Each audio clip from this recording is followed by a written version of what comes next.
Olá e boas-vindas a mais uma análise visual, um conteúdo educacional trazido pela Ford College. Hoje a gente vai colocar os capacetes de engenharia e esboçar as plantas arquitetônicas para pequenas, porém incrivelmente poderosas máquinas funcionais em Rust. Para quem sempre se perguntou como exatamente a linguagem lida com aqueles blocos de código super flexíveis e reutilizáveis, bem, este é um material perfeito. Nosso foco hoje são as closures e as funções de ordem superior. Então vamos direto ao ponto e mergulhar nessa engenharia!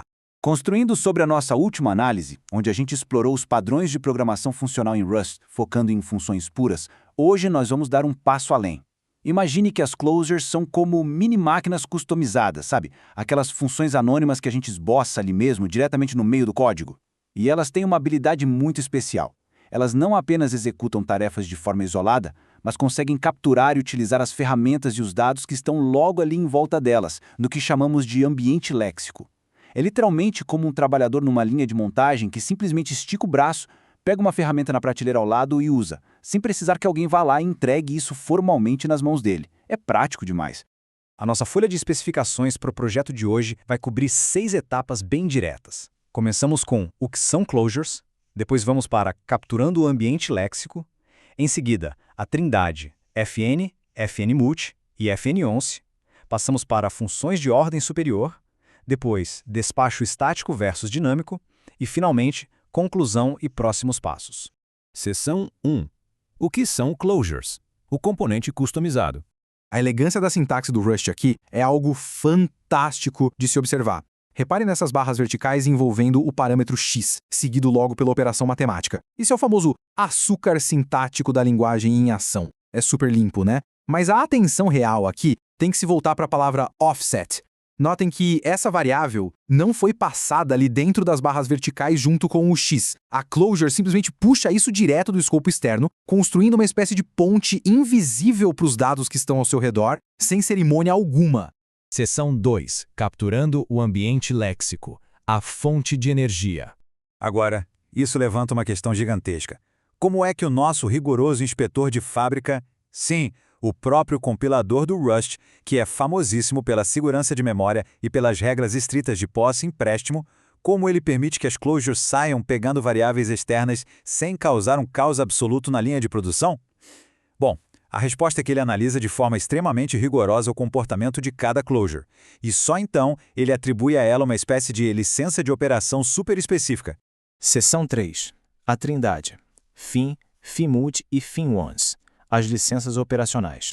O compilador fica ali de olho no que a closure vai fazer com aquela variável capturada, para carimbar uma dessas 3 licenças. Vamos pensar nisso de um jeito bem prático. Se a closure só precisa olhar para uma ferramenta externa, ela ganha a licença fn. É um empréstimo imutável, como se a gente apenas tirasse uma foto da ferramenta para saber como ela é. Agora, se for preciso fazer alguma alteração real no dado, aí entra a licença fnmulti. É um empréstimo mutável, onde pegamos a ferramenta emprestada, fazemos o ajuste necessário e depois devolvemos. Mas prestem muita atenção. Se a closure pega a ferramenta e a destrói no processo ou despacha ela para outra thread para nunca mais voltar, ela recebe a licença fnonce. O valor é consumido por completo. É como jogar algo numa fornalha para gerar energia. Literalmente, isso só pode ser feito uma única vez. E fim.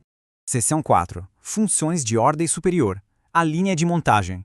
E aqui a gente entra num exemplo muito clássico do ecossistema Rust, os adaptadores de iteradores. Pensem na função map. Ela é o que chamamos de uma função de ordem superior, porque ela simplesmente recebe uma outra função, no caso a nossa closure, como argumento. Ao invés da gente precisar escrever blocos enormes de loops cheios de código repetitivo, nós apenas passamos, de forma super limpa, a instrução x barra x multiplicado por 2. A linha de montagem pega cada elemento, passa pela mini-máquina, que multiplica por 2, e já devolve o resultado transformado. É eficiente, é puro e é muito bonito de ler. O fluxo prático para aplicar tudo isso é bem tranquilo. Passo 1, escrevemos uma closure simples, declarando e capturando um valor do escopo externo. Passo 2, nós compomos essas closures. Dá perfeitamente para criar uma função que pega 2 closures distintas e monta um pipeline, onde o dado entra pela primeira e o resultado já engata direto na segunda. E o passo 3, nós passamos essas closures como argumentos explícitos para funções muito maiores. É exatamente assim que pequenas engrenagens individuais acabam formando um sistema completo e automatizado. Seção 5. despacho estático versus dinâmico, logística de envio. Na hora de processar esse código, surge um compromisso de engenharia clássico. De um lado, nós temos o uso de generics, que faz o chamado despacho estático. O compilador cria uma cópia exata do código para cada tipo específico de closure que usamos. Qual é o resultado? Um desempenho absurdamente rápido de custo zero, mas em troca o tamanho do arquivo binário final fica um pouquinho maior. Do outro lado, temos o uso de box, com um despacho dinâmico. Pensem nisso como um container de transporte padronizado, capaz de guardar qualquer tipo de closure lá dentro. Isso traz uma flexibilidade imensa, estruturalmente, mas exige uma pequena alocação de memória extra no heap. Então a decisão é velocidade extrema de um lado ou flexibilidade total do outro. Como sempre, a escolha depende do projeto. Seção 6. Conclusão e próximos passos. Finalizando o projeto. Para amarrar bem tudo o que construímos hoje, o grande ensinamento é este. Closures estão longe de ser apenas funções que não têm nome. Elas são mecanismos super inteligentes de captura. E a trindade dita as regras do jogo. FN para apenas leitura, FN mut para modificação e FN once para consumo definitivo. Se o seu sistema precisa de velocidade implacável, vá de genéricos. Se a necessidade for agrupar comportamentos diferentes no mesmo espaço, a flexibilidade do box resolve. Combinando isso, a gente cria pipelines de processamento super eficientes e fecha com chave de ouro aquela fundação de programação funcional que iniciamos no material passado. E para finalizar, fique aqui um pensamento bem provocativo.